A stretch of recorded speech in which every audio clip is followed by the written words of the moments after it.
Vamos a continuar con la última mesa importantísima, planificación urbana. Y desde Mozambique, África, nos acompaña Joao Gabriel Barros. Joao Gabriel Barros es doctor por la Universidad Técnica de Lisboa en Ciencias Sociales.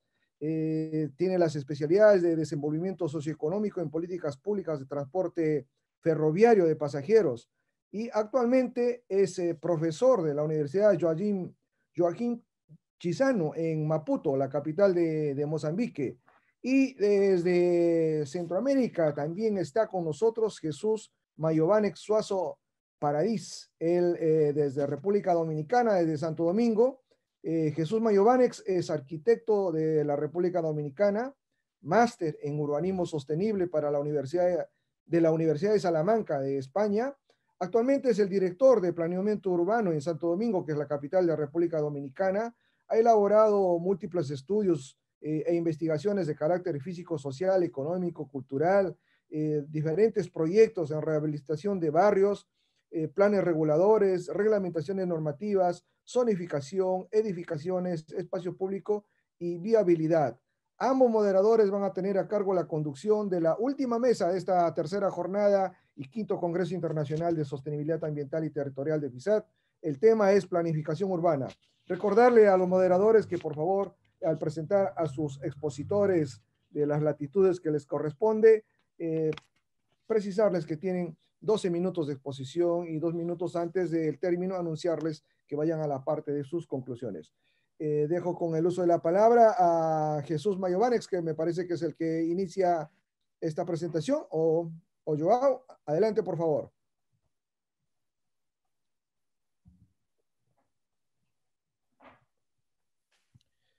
Jesús, ¿estaban en conectividad? Ahora sí estoy en Q. De verdad felicitar a los organizadores de este gran evento porque es muy necesario, sobre todo en estos momentos que estamos viviendo. Agradecer a Joao, que es mi compañero en el tema de moderación acá. Y nada, más que todo esperando ser ganadores de la próxima sede del sexto Congreso de FISAT. Estuvimos proponiendo y esperemos también ser parte evaluados en ese sentido.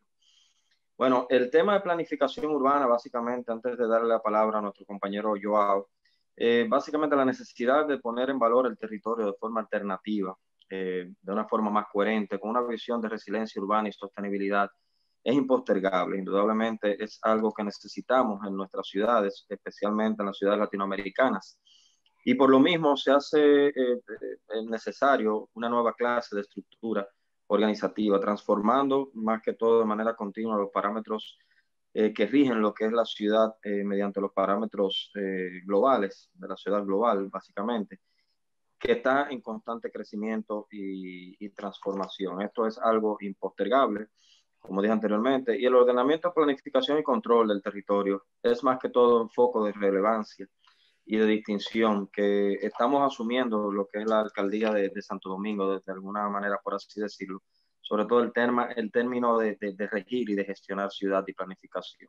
Es por esto lo importante de esta mesa, escuchar las opiniones de diversos expertos de distintos países y nada, sin antes quería introducir de manera puntual lo que vamos a tratar en esta mesa, precisamente, antes de darle la palabra a nuestro compañero Joao Barros de Mozambique.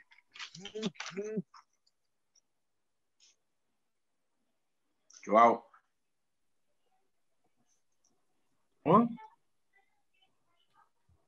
¿Estão escutando? Escuchamos, Joao. Sim, sim. Queria dizer que neste último tema do nosso congresso, o tema 11, planificação urbana, inicialmente tínhamos previsto 5 oradores, mas teremos 2, sendo o primeiro Alejandro Gonzalez, que vai falar do patrimônio industrial, planeamento urbano. No, perdón, João Barros, perdón. Tenemos una pequeña circunstancia que se ha alterado. Temos o Miguel Ángel Escudeiro, que será, e Alba Ramirez Sainz, que serão os primeiros a fazer a apresentação. estaba previsto que fuese Francisco Morales porque tiene que viajar hacia otra ciudad española y entonces pierde la posibilidad de intervenir. Si los demás compañeros están de acuerdo en que intervenga estos primeros 15 minutos, digamos que es una circunstancia sobrevenida, ¿no? Ok. Ok. Francisco Morales, Iago. Sí, no hay problema. Sí, muchas gracias. Bueno, agradezco a la organización el poder alterar el orden porque efectivamente no llegaba al toque de queda a las 11 de la noche. Estoy en una ciudad, tengo que ir a otra y bueno, circunstancias de la vida, ¿no? Bueno, pues voy a compartir la pantalla a ver si se ve bien. ¿Esto qué es? Vaya, ¿qué me ha salido aquí? A ver si sale el Power. Ahora, vale. ¿Se ve bien? ¿Se ve bien? No se ve el Power. No se ve el Power. Pues yo No lo tengo en entrado. pantalla. Yo lo tengo en pantalla. No está compartido. A ver. En la parte inferior hay una Sí, ventana en color verde. estoy en la parte inferior. A ver, vamos a ver. Compartir pantalla. Compartir pantalla, En efectivamente. el icono verde, en el centro. Sí, le da a compartir pantalla. Y ahora le doy al Asegúrate, vuelve nuevamente, vuelve a pinchar sobre la pantalla de tu PowerPoint. A ver. ¿Ahora? No. No, vuelve a pinchar sobre tu pantalla de PowerPoint. A ver, un momentito. Voy a volver a pinchar. No se puede iniciar la función de compartir pantalla. A ver. Primero comparte pantalla.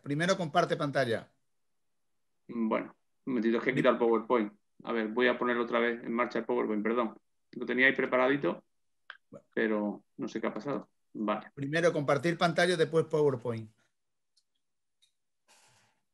Vale, se está cargando ahora.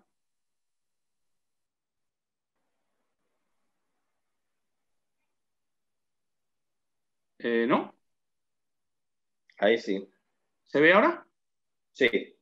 Vale, muchas gracias. Pues nada, voy a darle grande para que se vea mejor. ¿Se ve ahora? Perfecto. Sí. Perfecto, ¿no? Bueno, pues buenas tardes, soy Francisco Morales, pertenezco al grupo de investigación de Geografía, Paisaje TIC de la Universidad Nacional de Educación a Distancia de la UNED y el título de mi comunicación se llama La Manga del Mar Menor, Murcia, de un espacio natural privilegiado hacia una transformación urbana, anárquica y especulativa. El tema de la planificación urbana es un tema realmente muy complejo. Es un tema interdisciplinar donde el mundo de los geógrafos, pues creo que podemos hacer muchísimas cosas y voy a intentar a través de esta investigación que se hizo ya hace tiempo y que ahora ha continuado, sobre todo ofrecer muchas imágenes y hablar de esta cuestión, de este espacio que está evidentemente sobrecargado de turismo y de urbanizaciones. Bien, presentar este espacio. Es un espacio localizado en la región de Murcia, en el sureste español. Bueno, está considerado como un lugar excepcional, de valor estético, histórico, etnológico y antropológico. Y realmente se nota la huella humana a partir de los años 70. Hasta los años 70 del siglo XX este paisaje estaba completamente virgen. No existían nada más que actividades pesqueras y actividades de sal, sacar sal del mar. Bueno, ¿qué ocurre? Pues que es un espacio que tiene unas características físicas muy identitarias porque es el único espacio en todo lo que sería el mar Mediterráneo, una franja de unos 20 kilómetros de larga, es como una especie de lengua de arena, que se va abriendo de 1 kilómetro hasta 100 metros nada más de estrechez y tiene a un lado una laguna que se llama el Mar Menor y al otro lado el Mar Mayor, que sería el Mar Mediterráneo. Bueno, las actuaciones humanas se han construido una serie de golas o de pasos de agua para nivelar un mar y otro, como son las de Marchamalo, la Estacio o Veneciola. Bueno, vamos a seguir porque me interesa mucho que veamos sobre todo dos cuestiones muy importantes a mi entender. La primera sería, bueno, un pequeño vídeo para que lo conozcan los que están en otros lugares de Iberoamérica o de África. Dura 5 segundos nada más, es solamente presentar dónde está localizada el Mar Menor para que lo veamos claramente. Vale, pues ya está. Esa sería un poco la idea. Esta franja de aquí que se ve, que señalo aquí con la manecita, pues es esta, ¿vale? Bueno, voy a pasar a la siguiente diapositiva. Y vemos aquí ya algunos de los tramos para que veamos, llama la atención urbanísticamente las construcciones que hay en esta franja. Yo diría que hay dos cuestiones muy importantes. Hemos pasado de un espacio natural totalmente natural a un espacio completamente desnaturalizado en 50 años. Primero, por la falta de planificación de las autoridades administrativas, desde el punto de vista jurídico. Esta franja pertenece a 2 ayuntamientos, hasta el kilómetro 4, el Ayuntamiento de Cartagena, y desde el 5 hasta el 22 al Ayuntamiento de San Javier. Ha habido bueno, pues problemas urbanísticos, problemas de falta de criterio, problemas de falta de poder establecer una normativa conjunta para planificar el suelo y su uso. Y luego también, evidentemente, el deseo especulativo de promotores y también de dueños de estos espacios que han querido pues, obtener el máximo beneficio, la máxima plusvalía. Bien, este territorio ya decía que ha sido espectacular el desarrollo que ha tenido. Lo vemos a mano derecha, vemos a mano izquierda esa laguna salada, y las ciudades ribereñas que están también a mano izquierda. Hay que comentar que antes se hablaba de capacidad de carga, ese índice que nos marca el número de personas o de actuaciones que tiene que haber en un lugar para que pueda haber una cierta sostenibilidad, y no debería ser superior a las 30.000 personas por número de hectáreas que tiene, la planificación, etc. Hay que decir que en época estival, en época estacional de verano, porque hay un turismo evidentemente de sol y playa, por encima de las 120.000 personas habitan en esta pequeña franja. Entonces ya podemos hablar de problemas de sostenibilidad y de calidad ambiental. En la época baja, en época de invierno, no supera los 5.000 personas. Vemos que esos desequilibrios a la hora de equipamiento, agua, electricidad, etcétera, pues condicionan mucho esto. Bueno, presentamos un poquito cómo era La Manga hace 50, 60 años. Decíamos que era un espacio virgen. La artesanía, la pesca artesanal y la extracción de la sal era el único. También el contrabando de tabaco también era muy típico en esta zona. Un espacio que apenas no tenía infraestructura, no tenía ninguna carretera. Entonces, pues era una franja extensísima de tierra, como se ve ahí. Y bueno, ya se empiezan a hacer esas pequeñas, ahí se ve esa pequeña carretera, que sería el eje central, que ahora después veremos cómo ha evolucionado de una manera brutal, brutal. Si alguien conoce este espacio, pues verá que lo que estoy diciendo es muy real, ¿no? Bueno, ahí tenemos ya, como en los años 60, hay un proyecto de un arquitecto catalán, Antonio Bonet. Él diseña una serie de torres, una equidistancia de unos 2 kilómetros aproximadamente una de la otra, diseña unas 12 torres y en medio una vía central. Bueno, se empiezan a hacer estas torres, las vemos ahí construidas, de más de 24 plantas, 25 plantas de altura, con el fin de dejar alrededor pues tierra, lugares de aparcamiento, equipamiento, etc. Bueno, esto es lo primero que se hace en los años 60 aproximadamente. Vemos, vamos a ir quedándonos con esta imagen porque van a impactar un poco a los compañeros del Congreso, porque esta imagen es muy real. Bueno, el proceso urbanizador se debió sobre todo a las políticas que hubo en España a partir del año 59, hubo un plan de estabilización donde España parece ser que ya se abre al mundo después de esta autarquía que tuvimos, después de la Guerra Civil, y entonces, bueno, pues hay una ley que es la Ley de Centros y Zonas de Interés Turístico Nacional, y La Manga, pues precisamente forma parte de esa ley, que empezó en el año 63 y entre el año 63 y 65, y se empiezan a inaugurar ya los primeros hoteles y los primeros bungalows. Solamente en los 4 primeros kilómetros de Manga. El resto, desde el kilómetro 5 prácticamente hasta el final, se quedan todavía bastante vírgenes. Bueno, ahí tenemos el proyecto de Antonio Bonet. Esto es una maqueta, no se llegó a hacer, pero que nos demos cuenta de cómo podría haber quedado este espacio. Yo creo que dentro de lo que se ha hecho después está bastante racional ese uso de esos edificios. Sí que hay un poco de impacto visual, efectivamente, pero sí que se respetaba mucho la equidistancia de un edificio a otro y con zonas de equipamiento, zonas jardinadas, zonas verdes, etcétera. Estamos hablando de los años 60. Esto, evidentemente, no prosperó y realmente no quedó en nada, prácticamente. No quedan ni restos de esto. Bueno, Luego, ya en los años 70, bueno, con la crisis del petróleo y el cambio de régimen político, originados por el fallecimiento de Franco, pues lo que ocurre es que ya se rompe un poco este proyecto de Bonet y los ayuntamientos pues empiezan, cada uno de ellos, de estos dos ayuntamientos, un poco a legislar por su cuenta. Se crea ahí lo que digo, ahí como una especie de reino de taifas, donde no había una normativa transparente y clara, y donde, vamos avanzando en el tiempo hasta que llegamos el momento de los ayuntamientos democráticos, ¿no? Donde cada ayuntamiento pues legisla sus planes generales de ordenación urbana, que ya venían de antes, por supuesto, y se empiezan a cometer los grandes excesos que se producen en La Manga a partir de los años 70 y sobre todo años 80 y 90. Ahí está en negrita. La especulación alcanza su mayor nivel, hay exceso urbanístico por todas partes y se llega a... Ahora veremos las imágenes, quitaré el texto, se llegan a construir, se hacen edificios a prácticamente 5 metros de lo que es la costa, el nivel del agua, sobre todo en la parte de la Manga del Mar Menor. Y también se construyen urbanizaciones muy desproporcionadas en cuanto a volumen.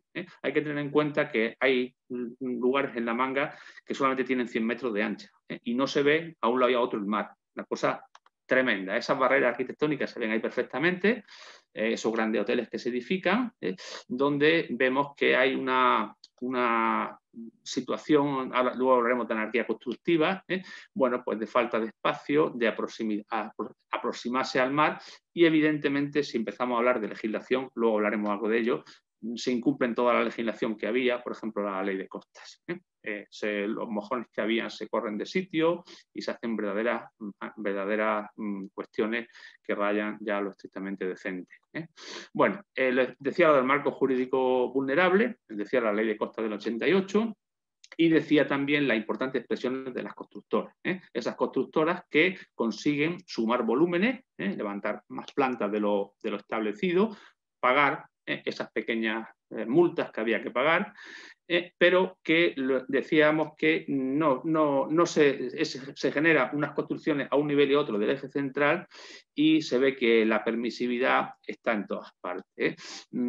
Hay procesos judiciales, hay denuncias por parte de grupos ecologistas, pero se consigue muy poco. Y el problema es que todavía esta atroz especulación pues continúa incluso durante la primera década del siglo XXI. O sea que ya estamos hablando de épocas muy recientes, muy recientes. Bien, ahí tenemos la legislación. Yo he destacado lo que me he podido estudiar y Queria ver. chamar a atenção ao colega Fernando, que só tem mais 2, 3 minutos no máximo para Vale, fazer a sua apresentação. Paso un poco la legislación porque creo que es lo menos importante. Paso las noticias periodísticas también, si me quedan 2 minutos. Y ahí vemos un poco lo que comentaba de los volúmenes de construcción, cómo se aproximan al mar, cómo hay que hacer aquí este edificio de la derecha, sin prácticamente, es una especie de alfiler, ¿no? Como el mar está a un lado, se ve aquí el mojón que está a menos de 20 metros. Y claro, como no hay fondo también, pues hay que hacer un edificio súper alto y sin fondo. Se buscan todo tipo de estrategias para edificar y con dudoso incumplimiento de las normas. Ahí lo vemos también claramente, vemos cómo se altera el nivel de dunas, se quitan las dunas pues, para poder hacer acceso al mar. Claro, el efecto del sol, vemos que a partir de las 5 de la tarde ya no hay sol porque ahí tenemos una hamaca donde era un rayito de sol, pero claro, se queda la playa oscura. Vemos estos volúmenes de edificación, vemos este chalet, ¿no? Estos chalets que se ponen así, tan estrechitos, de no más de 5 metros de ancho, para poder cumplir normativas, y vemos como aquí el mojón que marca los 20 metros, no los marca porque está corrido de sitio, porque el mar está aquí. Y vemos como esta casa de este chalet está a 3 metros de la playa. Estas son cuestiones tremendas, ¿vale? La anarquía constructiva, vemos ahí lo que se ha construido, vemos las viviendas que hay ahora mismo, que se consideran que hay unas 25.000, 26.000 viviendas y a dónde corresponden. Voy un poco más deprisa para que haya tiempo. Vemos también como la gran eje central de la Gran Vía, de La Manga, se ven los volúmenes de construcción, la proximidad al mar. Vemos aquí también, pues como hay algunas zonas donde se combina chalet con la vivienda, pero sin un orden establecido. No está sectorizado cada uno de los polígonos, sino que se pueden mezclar las distintas tipologías constructivas. Eso se ve claramente por todas partes. Vemos aquí como la carretera, que hay que hacer el acceso, se acerca tanto al mar que al final acaba con las playas. Claro, evidentemente, la playa se va quitando de anchura. Vemos aquí cómo se han proyectado en el último plan de ordenación urbana algunas zonas, vemos aquí que se han querido declarar inedificables y compensarlas en otros lugares, cosa un poco extraña. Bien, siento la falta de tiempo. Los efectos destacables sobre el paisaje se ven claramente: pérdida de biodiversidad y hábitats naturales, desaparición de dunas y playas, impactos visuales en línea de costa y sobre todo también la pérdida de salinas, arenales, incluso el desagüe de las aguas fecales al mar, directamente. Aquí vemos el color de las aguas, vemos la proximidad de los edificios, creo que, y vemos aquí pues todos los efectos de esta densificación.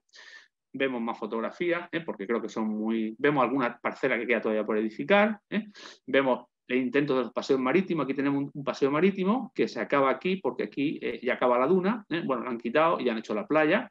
Vemos aquí lo que decía del sol y vemos también las zonas de salinas que quedan, que están muy contaminadas ya y, lógicamente, se han perdido mucha diversidad de animales marinos que vivían y que ya no existen. Es una auténtica pena.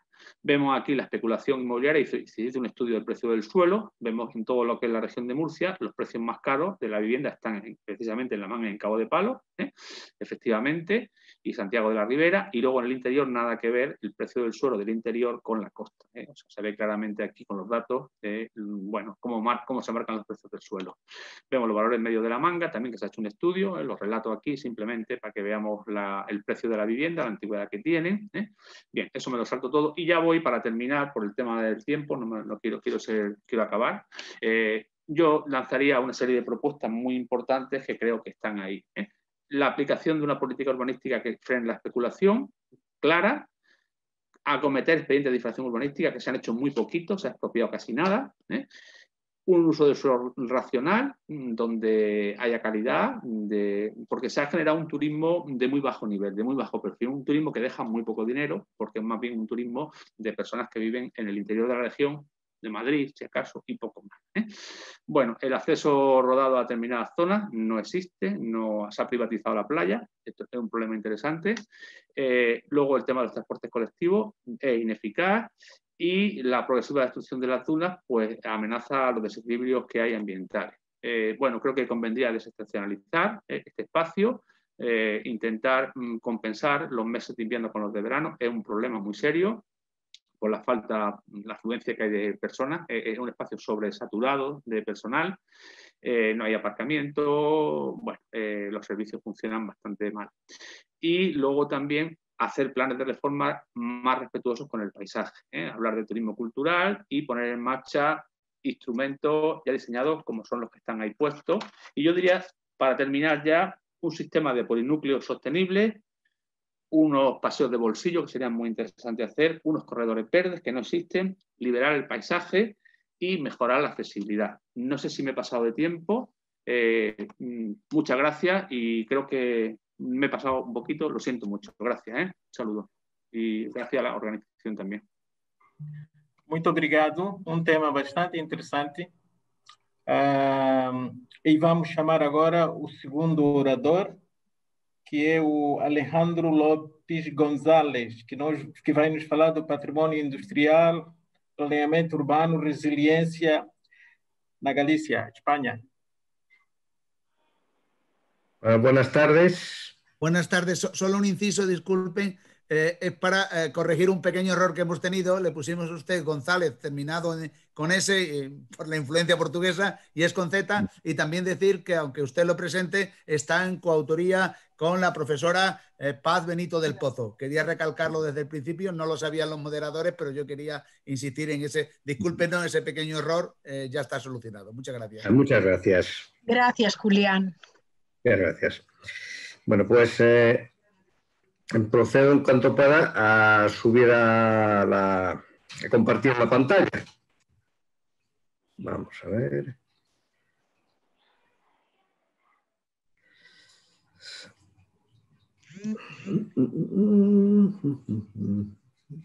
Esperen, la pongo completa.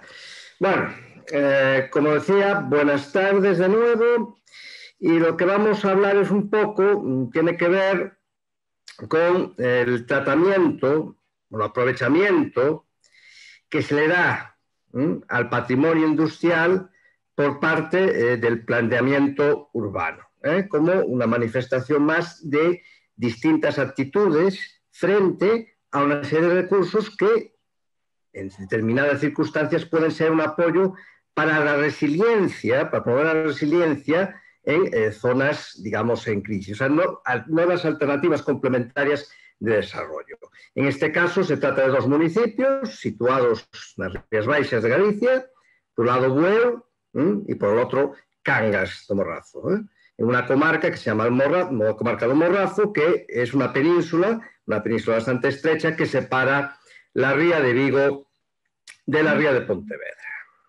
Bien, ahí tienen ustedes el esquema, que es bastante clásico, una introducción, empieza una introducción pertinente y termina con sus correspondientes conclusiones, y en medio 3 apartados. Uno, el primero, que hace referencia a cómo se considera, cómo se aborda el patrimonio industrial un poco desde el punto de vista de la ordenación del territorio y sobre todo desde el punto de vista de que si se inventaria, si hace un inventario o no para su posterior protección, por lo menos en Galicia.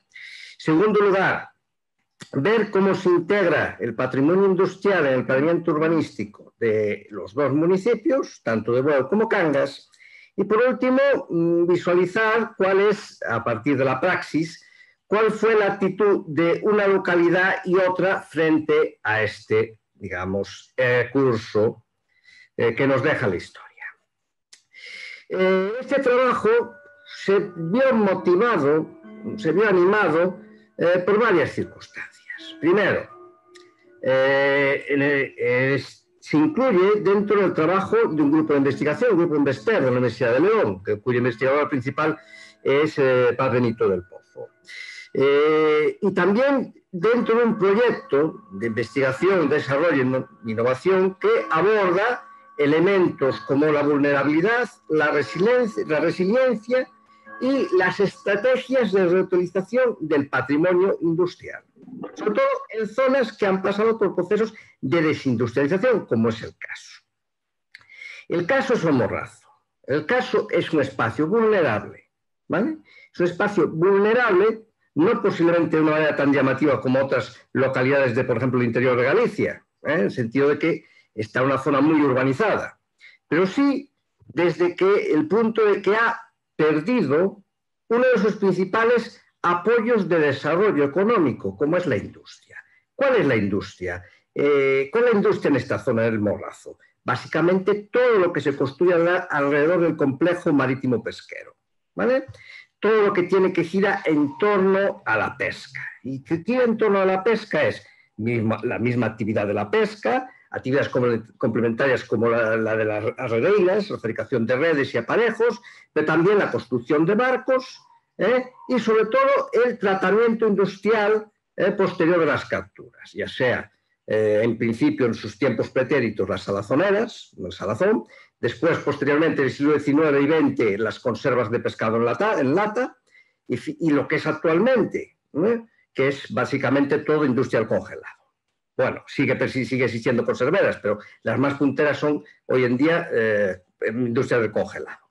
También es un espacio resiliente, pero es un espacio resiliente, resistente a estas adversidades, a la práctica desaparición de los astilleros en Vigo, al cierre de las mayores conserveras, por tanto la pérdida de mucho empleo, pero resiliente en función de distintas estrategias en Cangas vinculadas al mundo del turismo, también hasta cierto punto a la vecindad a Vigo, simplemente hay que cruzar la ría.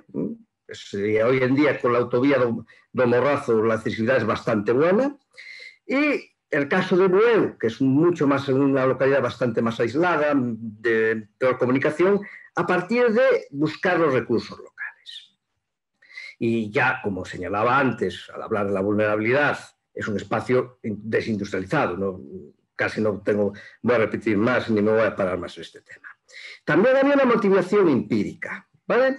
Porque la motivación empírica me vino en este momento de que esa comarca, a partir de un trabajo de campo que tuve que hacer para este proyecto de investigación, me encontré que, digamos, abundaban en el territorio ejemplos de patrimonio industrial, industrias abandonadas, en unos casos aprovechadas, los menos, y pero en la mayoría totalmente en medio del abandono. Y eso, digamos que me llamó la atención, soberanamente. Sobre todo me llamó la atención lo que encontré en Bueu y lo que encontré en Cangas. Están a 10 kilómetros una de la otra, pero es como la noche y el día, por lo menos en este tema. Bien, los objetivos de esta pequeña comunicación, de esta pequeña aportación, es, digamos, ver, digamos, cómo se integra patrimonio industrial en el planeamiento urbano. Será lo que abordemos en las dos primeras partes de esta comunicación. Y también, del segundo y tercer lugar, ya centrarme en lo que es la distinta actitud, digamos, de Cangas y Bueu, no solo de los municipios, sino del tejido social frente a esta herencia del pasado, o sea, estas plantas industriales que ya no cumplen su función productiva, pero sí que están, sí que permanecen por lo menos en términos de inmueble que hasta cierto punto se pueden aprovechar de distintas maneras, como hay muchos ejemplos en otras partes del Estado español. Bien, en esta zona, en toda Galicia, el patrimonio industrial prácticamente es un recurso bastante precario. Es bastante precario desde el punto de vista de que la misma administración autonómica no manifiesta un excesivo interés en sus directrices de ordenación del territorio y sobre todo en un documento que tiene mucha importancia para la zona, como es el Plan de Ordenación Litoral. Porque muchas de estas plantas están en la misma orilla del mar, o sea, están dentro del ámbito que rige o que aborda ese Plan de Ordenación Litoral. Cuando se trata, pues se mezcla o se integra algo más ambiguo, algo más nebuloso, como es el patrimonio cultural, y desde luego, si tomamos por referencia las directrices de ordenación del territorio, parece que lo más importante, el recurso estrella, es el Camino de Santiago. Básicamente se lleva el cuerpo, la mayoría de todo el tratamiento, todas las preocupaciones por parte de la Xunta de Galicia, que ni siquiera tiene un inventario de patrimonio industrial que sí tienen otras comunidades autónomas. De hecho, en toda la comarca, solo un elemento del patrimonio industrial, concretamente el Museo Masó, que es parte de la antigua fábrica de los Masó, de la conservadora Masó en Bueu, pues tiene la condición de bien de interés cultural. ¿Vale? Básicamente, ¿por qué? Porque la adquirió la Xunta de Galicia en su momento y se preocupó de esta cuestión. Y la falta de este inventario, ¿cómo se subsana? Pues se subsana recurriendo a asociaciones y a investigadores particulares, casi a curiosos de este tema. Por ejemplo, un fotógrafo como José Chas, pues tiene un interesantísimo blog dedicado a la ilustración mediante fotografías y la documentación de prácticamente la mayor parte del patrimonio industrial que existente en Galicia. Y también por la labor de la Asociación Galega de Patrimonio Industrial, en su documento Buxa, le llaman Buxa a este documento, que es una especie de inventario bastante exhaustivo. De hecho, aún mantiene ese inventario referencias geográficas o cartográficas de vestigios de patrimonio industrial que ya ni existen sobre el terreno o que están muy camuflados. Bien, aquí tienen el mapa de la zona a la que me estoy refiriendo. Concretamente, Bueu al norte, ribereño de la Ría de Pontevedra, al sur Cangas, que está ribereño por la, digamos, Ría de Vigo y la Ría de Aldán, ¿vale? Y aquí aparecen representados los tipos, las tipologías de recursos industriales, del patrimonio industrial que quedan en la comarca, todos vinculados a la mar, incluso los que son aserraderos, porque trabajaban, lo que hacían era básicamente suministrar madera a los astilleros, o mejor dicho, las carpinterías de ribera, porque es la forma más primitiva.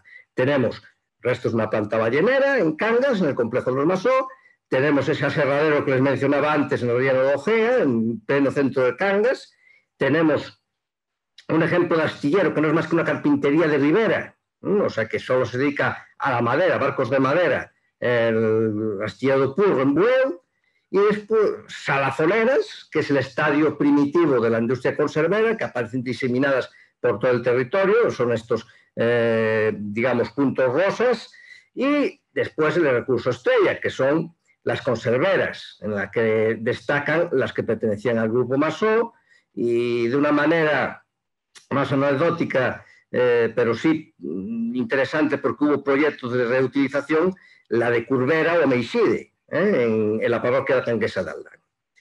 Bien, entramos en el planeamiento. Este es el planeamiento que tiene o que aborda de una manera u otra el patrimonio industrial, de una manera secundaria también, totalmente. Básicamente a partir de inventarios de protección. Como vemos, pueden ver, hay una franca diferencia, una clara diferencia entre Bueu y Cangas, ¿vale? Primero, tienen el planeamiento. Durante mucho tiempo fue un planeamiento bastante rudimentario, normas subsidiarias de planeamiento, ¿vale? Actualmente Bueu, desde 2017, ya dio el paso a adaptarse a las obligaciones que les establecía la Xunta de Galicia con sus leyes del suelo, que quería que abolieran o que actualizaran su planeamiento, y RQR, por diversas circunstancias, no dieron ese paso. Bueno, pues Cangas, que es el grande, Cangas es dobla en población a Bueu, sigue con las normas subsidiarias de planeamiento y ahora está en estudios de aprobarla, por lo menos pasó la fase de aprobación en lo que es la fase informativa, de información para alegaciones, pero aún está, vamos, en trámites. Y el resto que me gusta aquí son normativas puntuales que todas están, o prácticamente todas están relacionadas con qué hacer con el terreno que dejó Masó en Bueu, las normas subsidiarias, estas normas puntuales, las modificaciones puntuales, y después uno que es un plan especial del Cabo Udra, que no tiene mucho que ver con lo urbano, pero sí con un proyecto de parque natural en un espacio que está dentro de la red Natura 2000, el Cabo Udra, en donde existen algunos restos de salazoneras que se quieren poner en valor en un futuro aprovechamiento de este parque. Aquí, básicamente, lo que quiero enseñarles es algunas imágenes. Este es el Museo Masó.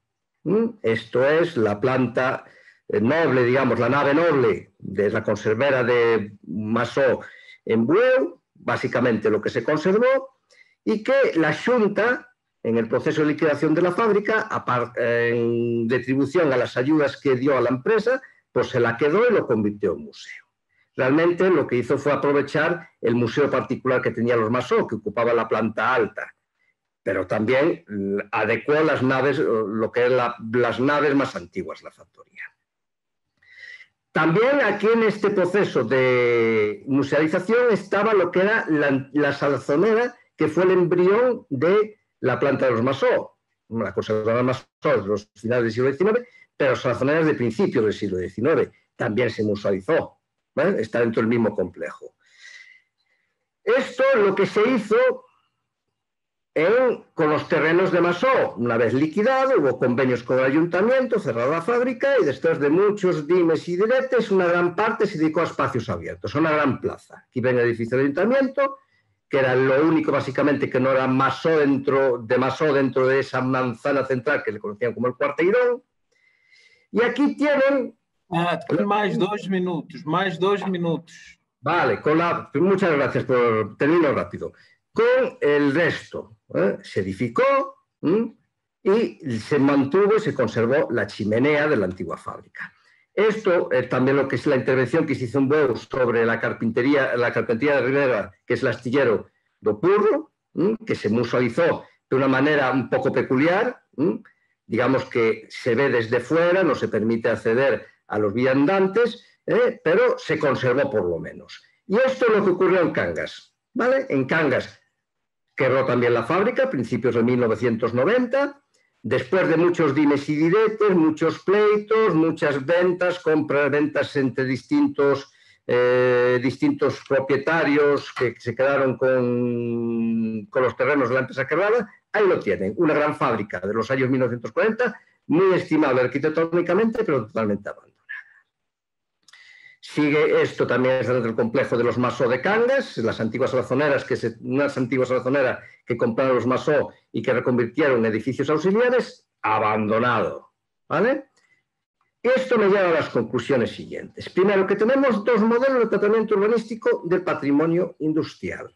Es un sustrato cultural homogéneo, a Morrazo, la misma comarca, la misma población, pero que adquiere o que asume dos, digamos, actitudes diferentes. La de Bueu, más respetuosa, más garantista, donde existe una menor presión urbanística, el turismo prácticamente es muy limitado, un tejido social que es mucho más tranquilo, social y políticamente, y digamos que el patrimonio estaba, en el caso del Mosó, en el pleno centro del pueblo, lo cual tenía mucho valor simbólico, por lo menos para un ayuntamiento que carecía de superficies libres y de espacios urbanos de calidad. Es lo que hizo, lo aprovechó.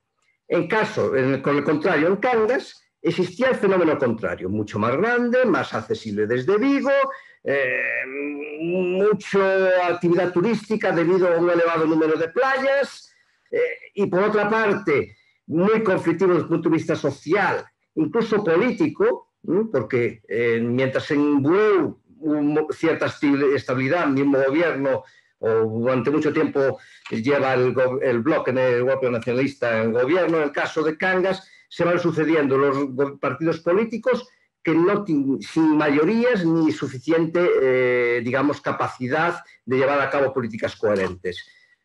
También ayuda que los recursos industriales, el patrimonio industrial esté situados en áreas marginales que no tienen demasiado atractivo ni demasiado interés para los especuladores ni para el ayuntamiento tampoco, hay que decirlo así, lamentablemente. Y muchas gracias por su atención.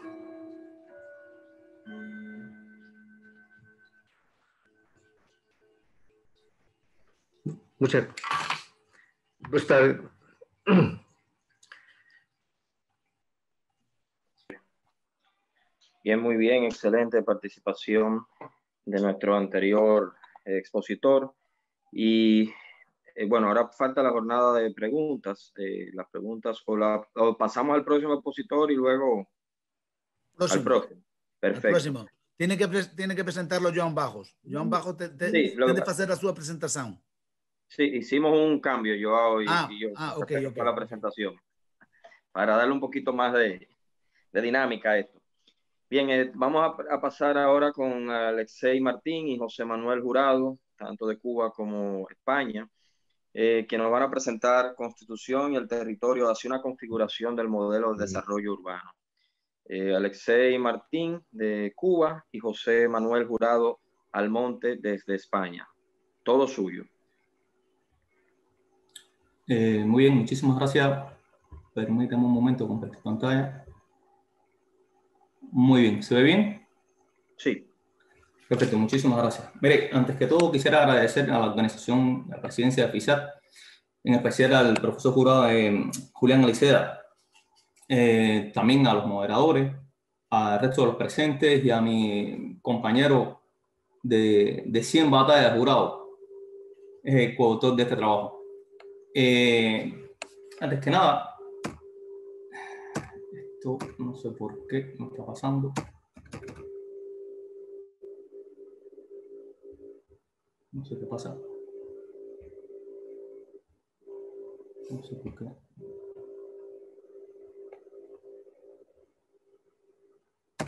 Ahora sí. Muy bien. La introducción. Primero, para introducir el tema, trataremos la situación de Cuba, tanto la situación económica como urbanística de la vivienda. Miren, para nadie es un secreto que Cuba está en una crisis más que prolongada, sobre todo a partir de los últimos 30 años o quizás 40 de los 90, finales de los 80. Las condiciones típicas de la crisis cubana son una grandísima inflación. Creo que sube cada vez más, la inflación que hay se incrementa, se intensifica, al mismo tiempo tiene una bajísima productividad. Y esto, por supuesto, tiene un reflejo en el sector urbanístico y la vivienda. Las causas, sobre todo desde el gobierno cubano, se adjudican al bloqueo, o como le llaman desde Estados Unidos, el embargo. Pero a raíz de una serie de investigaciones que nosotros hemos estado haciendo, hemos desvelado que de alguna manera también el diseño institucional juega un papel fundamental en esta crisis que tiene el país en estos momentos. Digamos que estos resultados a partir de lo que arroja el diseño institucional como un lastre para la economía y para el desarrollo en Cuba, fue totalmente coherente con la tesis de los neoinstitucionalistas, y ahí que fuimos a estudiar precisamente a estos autores y lo utilizamos como marco de referencia en este trabajo. Sobre todo hay un trabajo de Douglas North, un economista norteamericano, ya fallecido en la Universidad de Washington, que ganó el premio Nobel por este tipo de aportaciones. Y él planteaba de que las instituciones son aquellas que condicionan el desarrollo en toda su expresión. ¿Por qué razón? Las instituciones formales y las informales juegan un papel fundamental. En este caso, las instituciones serían las normas jurídicas, la ética, una serie de cuestiones que van a condicionar todo lo que serán después el desarrollo. Las organizaciones, lo que le llamamos nosotros las instituciones en derecho. Por ejemplo, una empresa, un ministerio, para los institucionalistas serían organizaciones. Y estas organizaciones con las instituciones conformarían las reglas de juego. Entonces, ¿por qué las instituciones condicionan el desarrollo? Porque son las que estructuran los incentivos para el intercambio, tanto político, social. Ahora bien, las instituciones, según Williamson, otro economista norteamericano, podrían estudiarse desde 4 niveles. Desde la teoría social, que comprende lo que son instituciones formales, las instituciones informales, las costumbres, tradiciones, normas, religión, etcétera, normas éticas. La economía de los derechos de propiedad se ocuparía de un segundo nivel, todo lo que son las normas jurídicas, la política positiva, el entorno institucional, que son las que crean las reglas formales de juego. Por supuesto, los derechos de propiedad, y ahí se incluye también el gobierno, el poder judicial, la burocracia.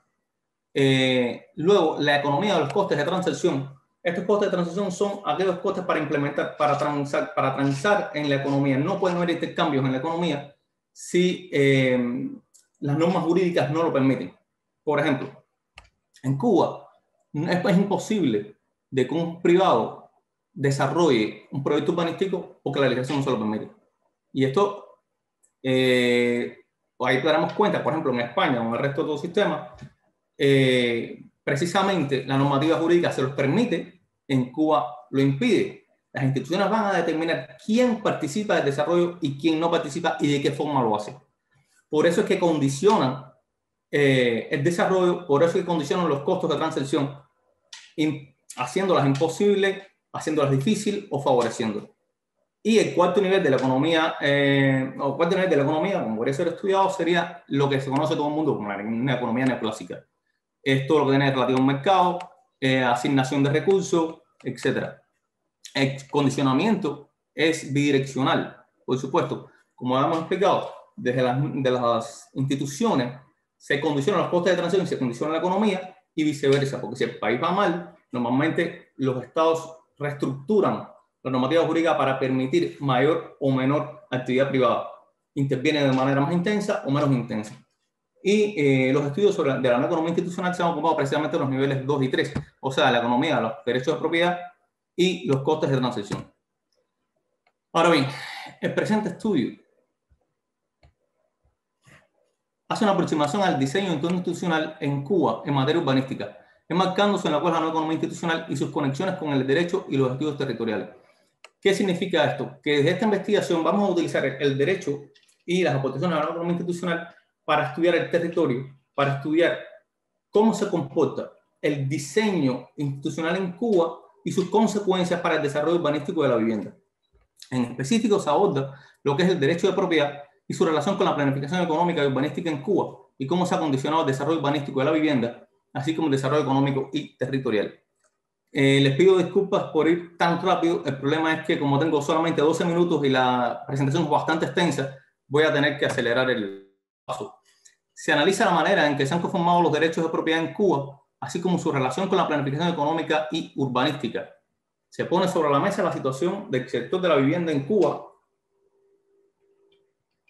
Se abordan los derechos más actuales, los hechos más actuales en esta materia en el escenario cubano y sus potencialidades para conseguir la transformación que se pretende desde las instancias oficiales. En este trabajo hemos utilizado fuentes de información como son normas jurídicas, datos estadísticos. Los datos estadísticos son de la Oficina Nacional de Estadísticas e Información. Precisamente consultamos el censo de 2012, que es el último censo que se ha hecho, y el anuario demográfico cubano de 2019. los documentos políticos que hemos utilizado son los documentos resultantes del 6º y 7º Congreso del Partido, en los que han condicionado toda la, digamos, la modificación del ordenamiento jurídico cubano, incluyendo la Constitución, documentos de prensa y bibliografía especializada. Ahora bien, los derechos de propiedad y la planificación. En este apartado vamos a estudiar algunas notas, vamos a acercarnos a algunas notas sobre el derecho de propiedad en Cuba, la planificación económica centralizada como dos pilares que condicionan todo el desarrollo económico y todo el desarrollo urbanístico de la vivienda en Cuba, y la relación entre derecho de propiedad y planificación urbana como una expresión económica, política e ideológica de esto que veníamos comentando en el espacio cubano. Ahora bien, es preciso hacer una reseña histórica aquí. Cuba salía del siglo XIX y hace una constitución en el año 1901 que era la síntesis del pensamiento liberal cubano del siglo XIX. Se queda plasmado esa constitución de 1901 tras la finalización de la guerra de independencia con España y tras la intervención norteamericana. Básicamente esto va cambiando con los años, y la otra constitución, digamos la otra más importante de Cuba, la de 1940, sí va teniendo más una deriva hacia la izquierda, y podemos decir, y se ha dicho muchísimas veces, que es una constitución de matices o de tinte socialdemócrata, porque ya se consideraba que la propiedad no era intocable, la propiedad podía ser sometida a intervención pública, y esto fue, digamos, derivando hacia una socialdemocracia, cosa que no se permitía en la Constitución de 1901. En el año 1959, cuando triunfa la revolución, se instaura, o digamos que se lleva a cabo un proceso de transición hacia el socialismo, cuyos signos principales fueron las nacionalizaciones en los primeros años. Estas nacionalizaciones llevan a que casi toda la propiedad sobre los medios fundamentales de producción pasan a manos del Estado, digamos porque ellos lo consideran la vía idónea para socializar la producción, y lo que hace es colectivizar la propiedad, partiendo por supuesto de la experiencia de los países socialistas. Luego, en el año 1968, se lleva a cabo la última reforma revolucionaria, donde los últimos negocios restantes en Cuba, que eran los pequeños negocios, pequeñas empresas, pasaron también a titularidad del Estado. Es súper curioso, muy curioso, cosa que tocaremos más adelante, pero en ese momento, en Cuba, el Estado, que tenía la posesión de la mayor cantidad de los medios de producción, no era rentable. El único sector rentable, o el más rentable, tenía de hecho una proporción de 3-1, la rentabilidad. Este tipo de negocios eran los privados. Los privados eran 3 veces más rentables que el Estado. Sin embargo, el Estado, en vez de imitar, digamos, la gestión del privado, o externalizar la gestión de los servicios, o privatizar nuevamente, o volver a sus dueños las propiedades, lo que hizo fue nacionalizar, o digamos, expropiar los pocos negocios que quedaban. Y entonces toda la economía pasó a manos del Estado. Esto conformó parte de lo que es el diseño institucional cubano, que en conjunto con lo que les explicaba un momento, de la planificación económica centralizada y la propiedad estatal sobre los medios de producción, trajo consigo también que desde el propio constitución del gobierno revolucionario, el 3 de enero de 1959, en la Universidad de Oriente, se concentró todo el poder en un grupo, diga que le llamaran el Consejo de Ministros en ese momento, que tenía facultad legislativa y constitucional, curiosamente. Y se llevó a cabo una concentración del poder y una centralización administrativa. Esto, con la extracción de la propiedad y la economía en general, llevó consigo a que el 75%, e incluso el suelo, no solamente... 2 minutos quedan. 2 minutos. Pues bueno, básicamente, digamos que la planificación económica centralizada pasó a jugar todo el papel de la orientación de la economía en Cuba, donde desde el nivel central se dirigía toda la economía del país. Y desde la planificación económica, desde la planificación urbanística, se implementó que el Estado fuera aquel que llevara a cabo la urbanización, y que el Estado llevara a cabo todo lo que es la cuestión de la planificación urbanística y urbanización, por supuesto. Esto trajo consecuencias fatales para la economía del país, incluso para la vivienda. Así, a grandes rasgos, podemos decir que el gobierno cubano no podrá resolver el problema en los próximos 50 años. De hecho, según cálculos que hicimos, tardaría 206 años para resolver el problema de la vivienda. Sin embargo, el Estado cubano dice que demorará 10 en resolver este asunto. El problema de la vivienda en Cuba es bastante preocupante. Es una pena que ha tenido tan poco tiempo, y iremos directo a las conclusiones. A partir de los congresos últimos del partido de la nueva constitución, se decía de que se iba a incorporar la planificación económica centralizada en conjunto con el mercado y también iba a convivir la propiedad privada con la propiedad estatal. Sin embargo, la reconfiguración no se ha dado porque sigue rigiendo un modelo del estilo soviético de los años 70 y esto, al parecer, no va a ir a ningún lado. Me limitaré a leer las conclusiones para sintetizar lo más posible. De los años 60 en Cuba se ha consolidado un sistema de inspiración soviética basado en la propiedad estatal y la planificación económica centralizada. A tenor de las ineficiencias que ha presentado la economía cubana, se han estado implementando algunas reformas, pero estas no consiguen superar las contradicciones que ellas mismas generan, ya que reconocen la propiedad privada y el mercado, pero se conciben como complementarios, permaneciendo la estatización económica como principal. En Cuba, la forma de entender el desarrollo urbano se moldeó al amparo de la visión estatista de las primeras 2 décadas de gobierno. Este enfoque ha permanecido invariable, incluso con las transformaciones económicas que ha experimentado el país. Todo ello a pesar de los problemas que persisten en el sector urbanístico y la vivienda. Como se ha señalado, los neoinstitucionalistas, el entorno institucional puede estimular o frenar el desarrollo económico y urbanístico. Esto sucede porque las instituciones pueden estimular las transacciones, imponerles costes muy altos o impedirlas. Aplicado a este caso cubano, la estatización de la propiedad y la economía ha impedido por más de 6 décadas que haya un sector privado que participe del desarrollo. Desde luego, esta tarea fue asumida por el Estado y el gobierno. Con esta decisión, dichos órganos ganaron un importante grupo de poderes y facultades, pero en paralelo han tenido que asumir sus respectivas obligaciones. Los resultados del diseño institucional cubano, o sea, su modelo, son responsabilidad y también son resultados de esto. Son responsabilidad del Estado, por supuesto. Sin embargo, después de varias décadas de instrumentar su decisión, se han delegado a los sujetos particulares, los cuales carecen de recursos, una parte importante de la responsabilidad en relación al tema de la vivienda. Esto a pesar de que el Estado conserva la titularidad del suelo y la planificación económica. Esta situación revela una incongruencia. Si el Estado decidió compartir la responsabilidad del desarrollo, también debe compartir los derechos, facultades y disponibilidad de recursos. Pero hacer lo contrario, conservar los recursos y a la vez un diseño institucional centralista y solo compartir la responsabilidad es una vía clara para limitar el desarrollo. Muchas gracias.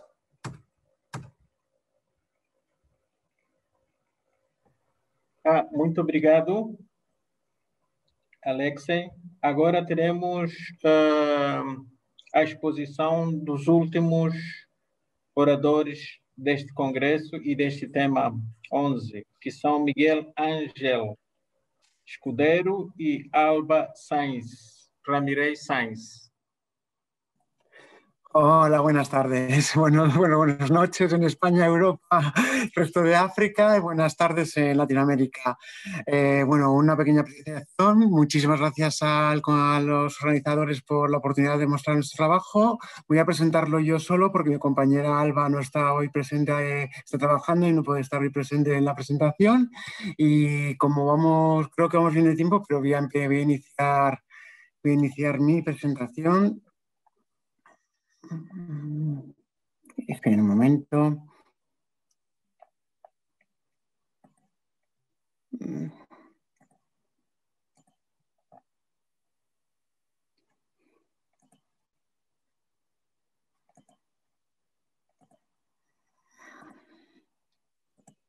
Vale.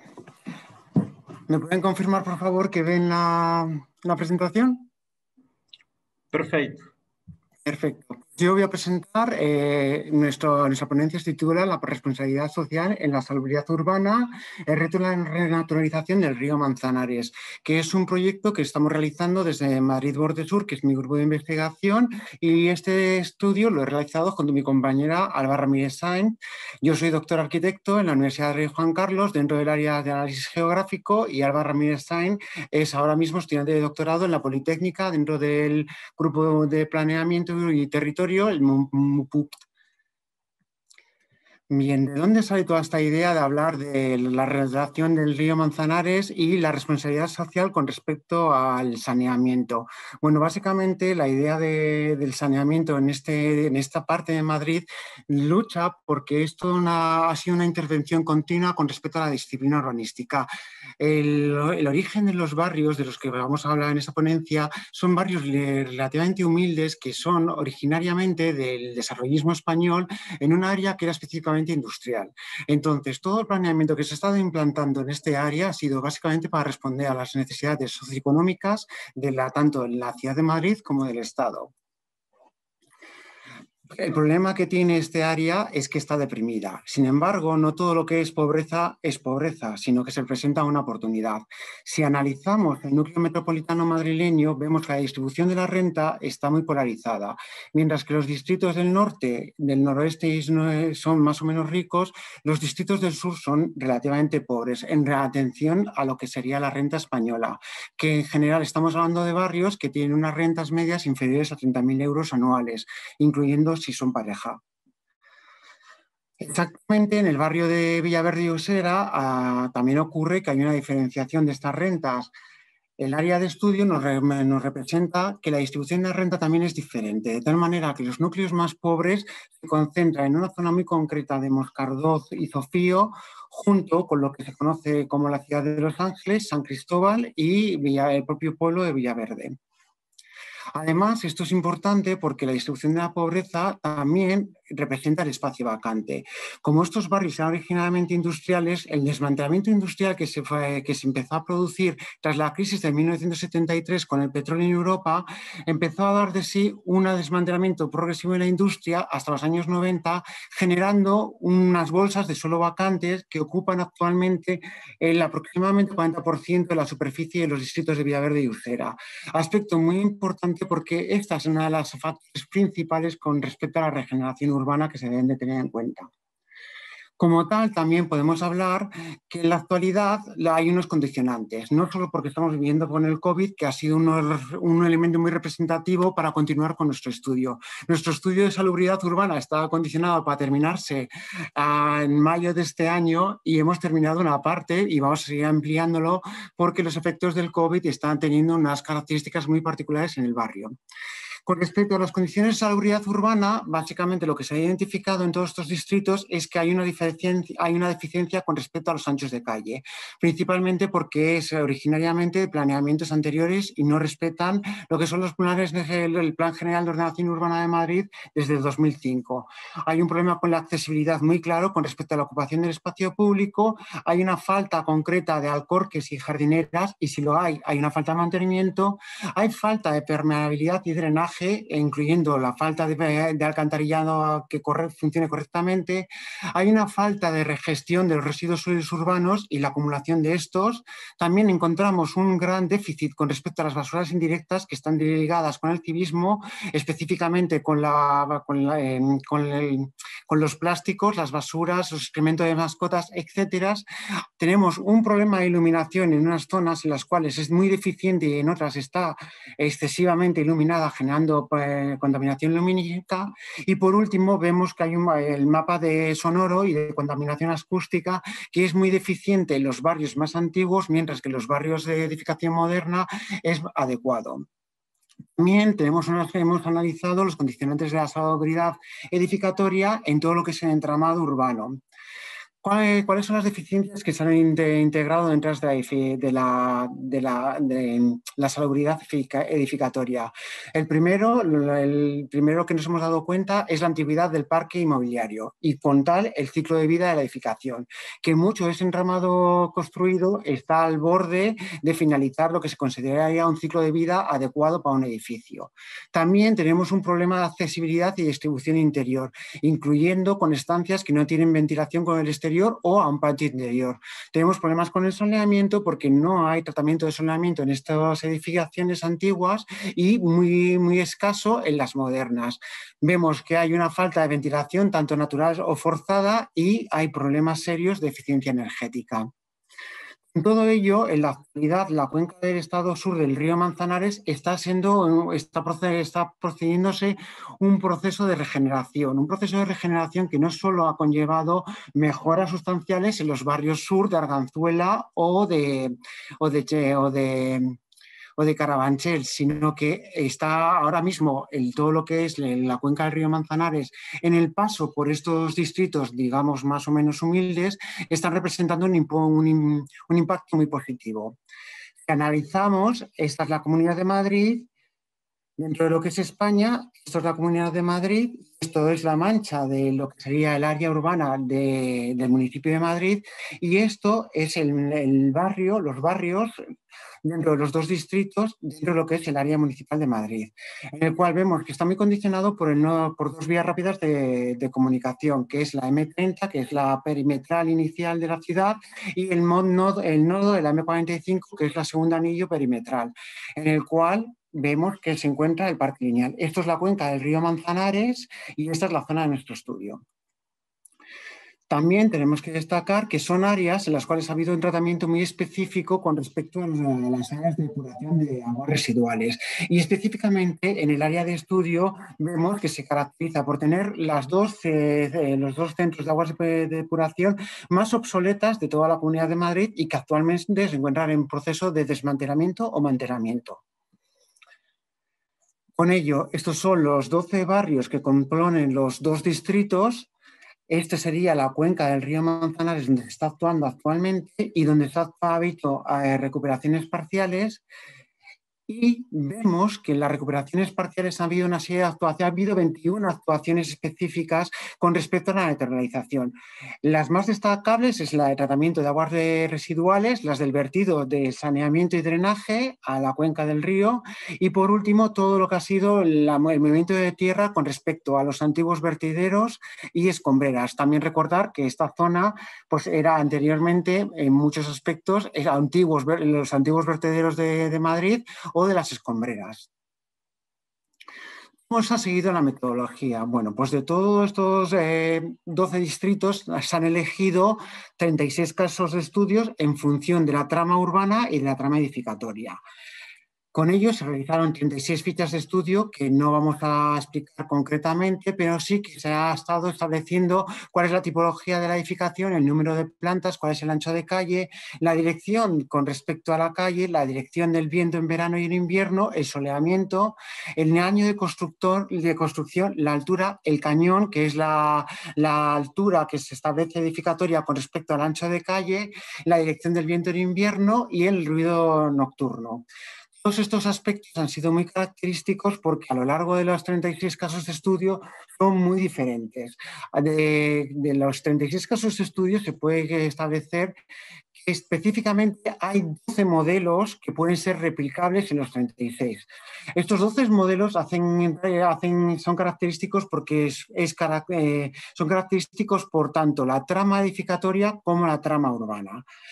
La trama edificatoria que ha variado mucho en función del año de la construcción y la trama urbana ha variado mucho con respecto a lo que serían los anchos de calle.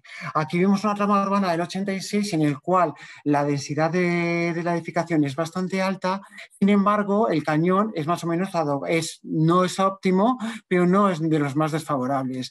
El problema que en estas tramas urbanas hemos identificado es que generalmente hay muy mal soleamiento y tenemos una muy mala disposición con respecto al barrido de los vientos dominantes. Esto influye negativamente con respecto a la ventilación natural de las viviendas y ha generado muchas patologías que luego vamos a comentar más adelante. En otras tramas urbanas vemos que existe diferente caracterización con tanto los vientos dominantes como con el saneamiento. En función del cañón más adapto, vemos que hay un mejor soleamiento. Sin embargo, el barrido varía. En este caso, el barrido de los vientos dominantes era favorable para lo que sería... Colega Ángel, tem más 2 minutos. De acuerdo. Voy a dejarlo de explicar los casos de estudio y vamos a centrarnos en los aspectos específicos de todo lo que ha sido el estudio. Con respecto a la actualidad, ¿qué pasa con el COVID? Es que básicamente la población de estos distritos se sienten marginados con respecto al tratamiento que ha habido y con respecto a la sectorización que se hizo en la ciudad de Madrid con respecto a la contención de la pandemia. ¿Cuáles han sido los problemas que se han identificado, no con respecto a la pandemia, sino con la distribución de contagios y en la trama urbana? Pues principalmente que la salubridad urbana es muy negativa y ha sido muy negativa en estos periodos previo al COVID y durante el COVID. ¿Por qué? Porque ha habido peor tratamiento de las basuras, ha habido un peor tratamiento de lo que es la ocupación de la vía pública, ha habido mucha ocupación de la vía pública y ha habido una mayor acumulación de basuras que cuando ha habido periodo de lluvias ha habido un drenaje muy deficiente y por lo tanto una contaminación mayor. Con respecto a las problemáticas edificatorias, básicamente ha habido una mayor concentración, ha sido el periodo previo al COVID y el periodo post-COVID o durante el COVID ha generado mayores patologías con respecto a la falta de ventilación y saneamiento, y esto ha derivado en una mayor tasa de contagios que se están estudiando en la actualidad. Con respecto al reto de la renaturalización del río Manzanares, pues simplemente destacar que el río se está actuando en esta zona y como objeto de nuestro estudio planteamos corredores verdes que no solo influyan en lo que es la salubridad del río, en los márgenes de policía del propio río o de las estaciones de depuración, sino que esta intervención que ya se está llevando englobe todo lo que es corredores verdes al interior del entramado de tanto el distrito de Villaverde como de Usera para mejorar toda la salubridad urbana, no solo desde el punto de vista del trazado urbanístico, sino también desde el punto de vista de la edificación. Todos los trabajos que estamos realizando con respecto a todo este campo de estudio, que está siendo dinámico por el COVID, tanto porque hemos tenido que dejar de realizar visitas in situ, como lo que va a ser el análisis post-COVID, se está mostrando en la página web. Y con esto queríamos terminar nuestra presentación. Muchas gracias a los organizadores y a todos los ponentes. Y si tienen alguna duda, pues bueno, mi email es el que aparece en la ponencia y no tengo ningún problema con que se pongan en contacto conmigo. Muchas gracias a todos. Muito obrigado.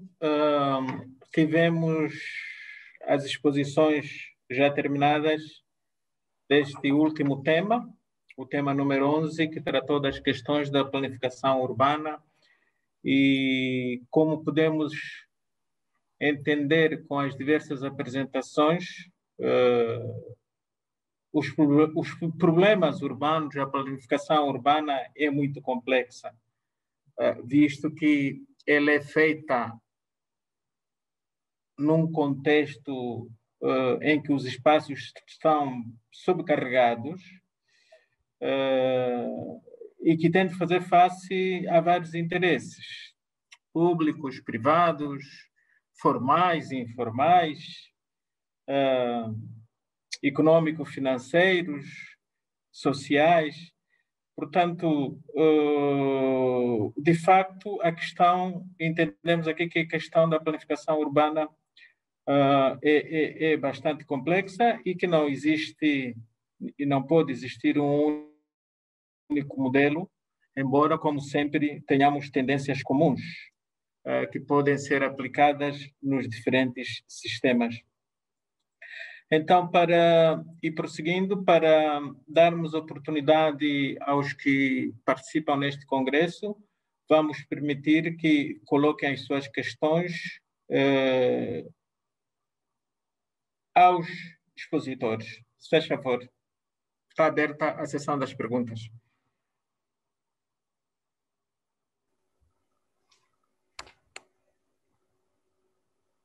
Tenemos una pregunta para Alexei. Denme un segundito porque se me movió un poco aquí.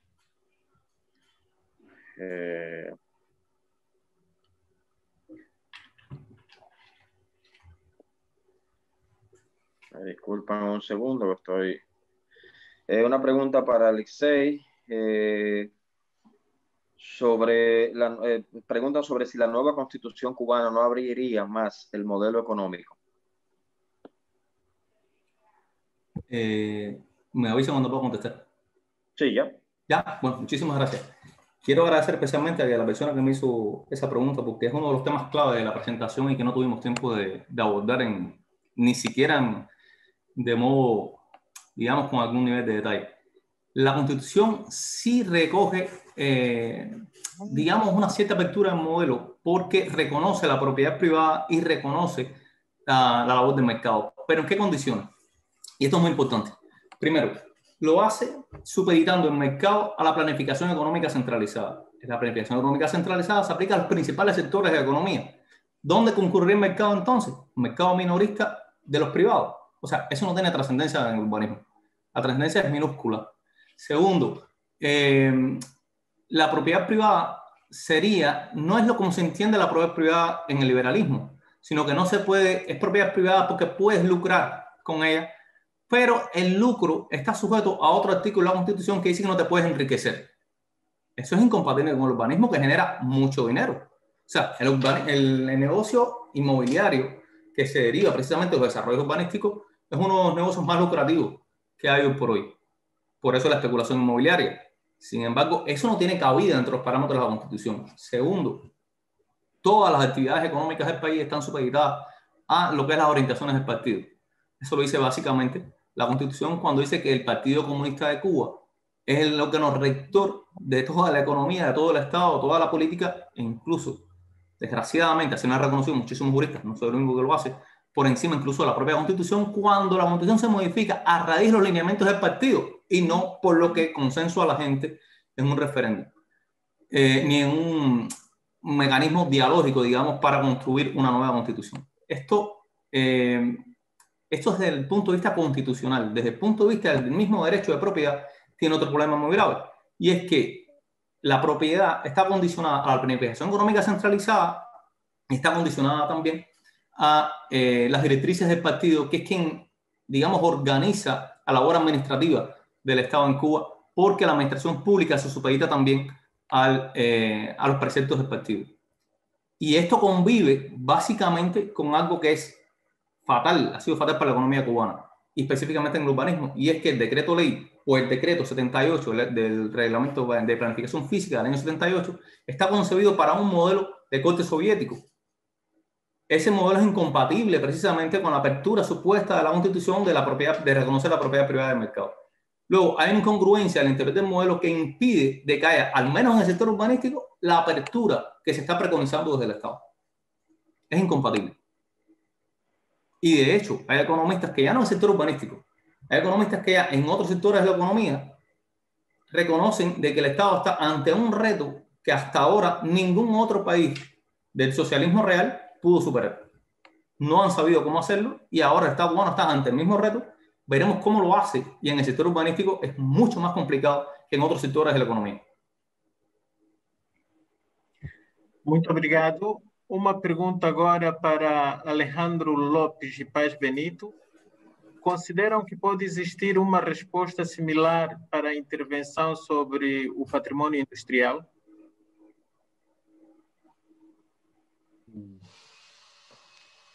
Bueno, sobre esa pregunta,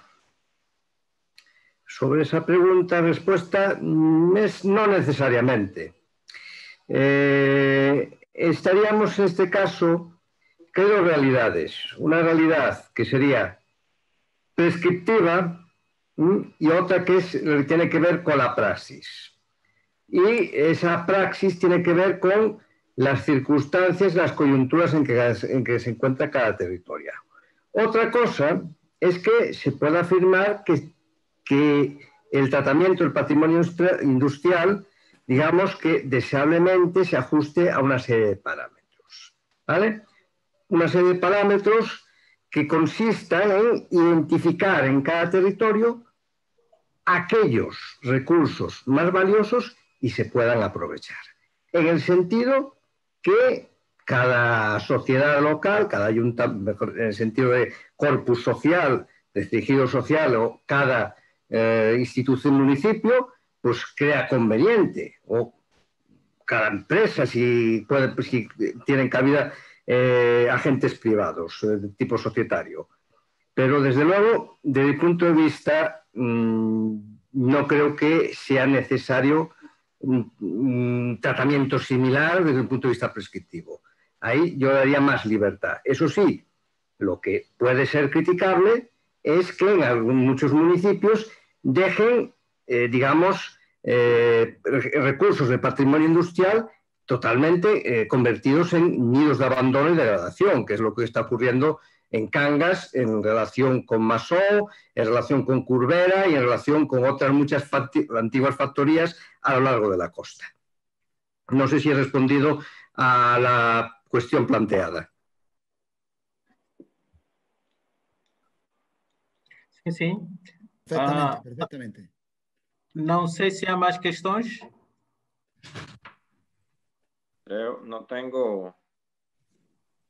No veo más preguntas. No sé si exista alguien que quiera, pero en definitiva agradecer en nombre de FISAT, lógicamente, este gran evento. Yo creo que es muy nutritivo para todos aquí, y como nosotros siempre hablamos, que la mayor parte de la gente en la ciudad corre tanto que muchas veces no nos sentamos a ver las bondades que tienen las zonas urbanas, y es importante verlas. Y en esta etapa que ha cambiado completamente lo que es la panorámica urbana de nuestras ciudades, a raíz de la pandemia del COVID, esto es parte de la muestra que tenemos y de cómo esto ha ido revolucionando, que en vez de estar todos juntos, tenemos que estar cada uno en nuestras ciudades, en nuestros espacios y en nuestros territorios, para poder analizar la ciudad y los centros urbanos desde otro punto de vista.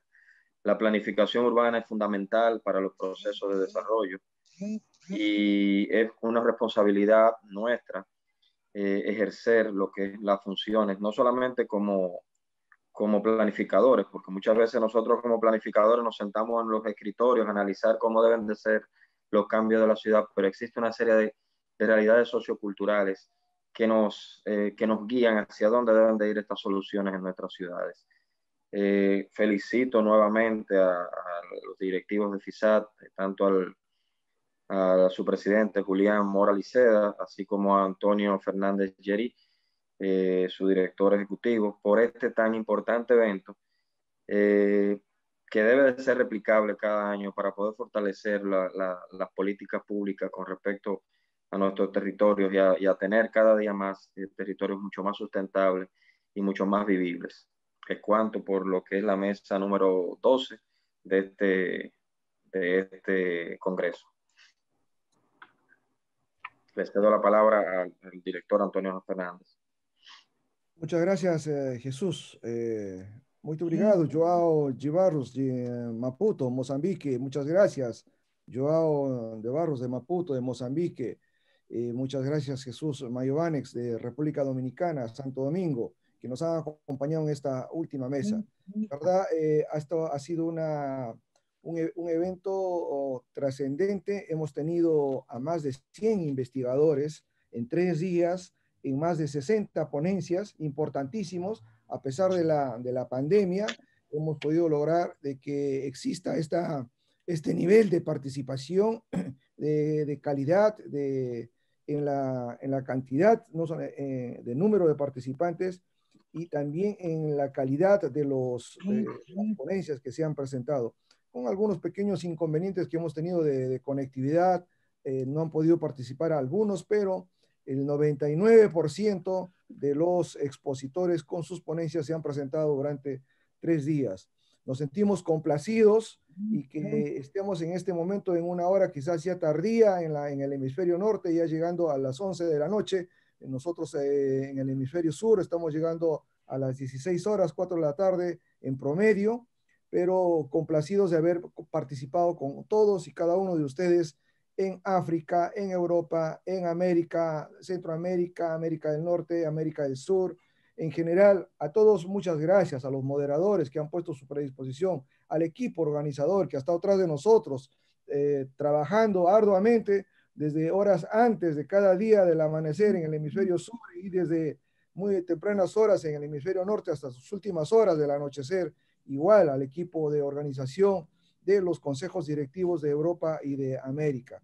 Voy a dar pase para que podamos clausurar este evento, no sin antes anunciar de que vamos a enviar el enlace a todos los participantes, con el enlace con el link del Google Drive, donde se almacenará todas las ponencias que se han presentado en estos 3 días, y que puedan ustedes tener acceso y poder estudiarlas, ampliarlas o compartirlas también con sus propios ponentes en el nivel académico de debate, que es lo que queremos. Además de que como lo anunciará nuestro presidente, muchas de estas ponencias, nuevamente, como es ya tradicional en nuestra fundación, pasarán a formar parte de publicaciones importantes de revistas y de editoriales indexadas que están en el primer nivel de debate académico en habla hispana, portuguesa y de inglesa a nivel internacional.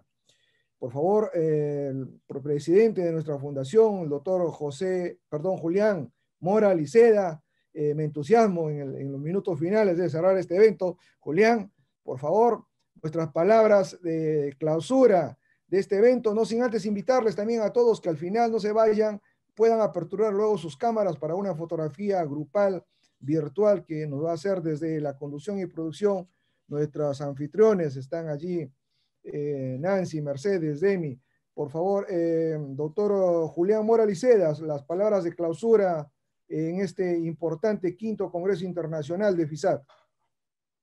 Pues muchísimas gracias, Antonio, director ejecutivo. Yo creo que han sido 3 días densos e intensos para concluir este 5º Congreso. Es el momento de la clausura, siempre triste, pero al mismo tiempo animados para continuar. Y en ese sentido quiero agradecer a todos los ponentes, a los asistentes, su participación, porque esta vez, a pesar de la distancia, hemos tenido unos trabajos de una calidad excepcional, según me están comunicando por privado. No en vano hemos hecho una buena distribución de todas las ponencias en 11 mesas, un total de 62 ponencias y 103 autores que han aportado su conocimiento. Y en este sentido, estas aportaciones y experiencias que se han, digamos, sucedido desde 35 países y 3 continentes, donde hemos tenido participantes de diferentes áreas, investigadores, profesores, profesionales muy diversos y al final, como siempre, hemos tenido un hilo conductor en nuestro congreso, que ha sido elementos que yo considero claves: el paisaje, el agua, el patrimonio, el turismo, el desarrollo social y económico, junto a la justicia ambiental, que viene siendo tradicional, y la ordenación del territorio y el desarrollo urbano. Por eso yo creo que esto va a ser un punto donde hemos seguido profundizando en aquellas cuestiones que desde FISAT, desde que lo creamos, hemos considerado claves prácticamente desde nuestros orígenes, y van a seguir continuando porque además en muchos puntos estamos coincidiendo con algo que aquí está institucionalizado, como son los ODS, los Objetivos del Desarrollo Sostenible. Bien. Ahora que ha terminado ya este evento y estamos pensando en la continuidad del mismo, porque si no, para nosotros no tendría sentido, es posible que tal vez el próximo, si todo va bien, no podemos nunca adelantar escenarios, que ojalá pueda ser de forma presencial para reencontrarnos, demostrarnos realmente las emociones que sentimos, porque somos un grupo humano que nos conocemos desde hace mucho tiempo, poder abrazarnos. Y en este sentido yo creo que lo que ahora barajamos son las 4 propuestas que anteriormente dijo Antonio Fernández Geri. Es decir, tenemos 4 países que ofertan su candidatura para el año 2021. Uno es la Cartagena de Indias en Colombia, otro es Santo Domingo en República Dominicana, otro es Lisboa y Évora en Portugal, y otro sigue siendo España.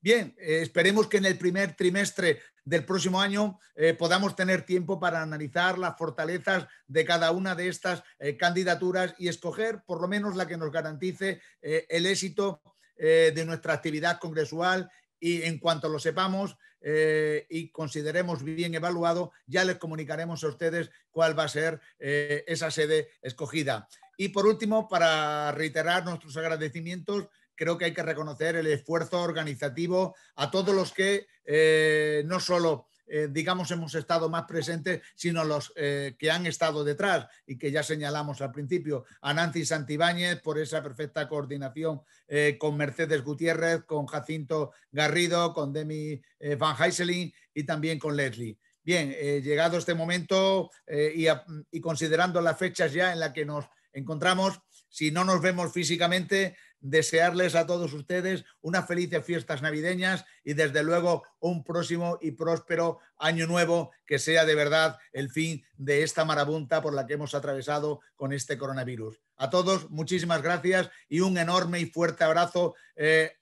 a todos los lados de los continentes y de los mares en los que nos encontramos, África, Europa, América, por tanto el Atlántico, el Índico y también el Pacífico.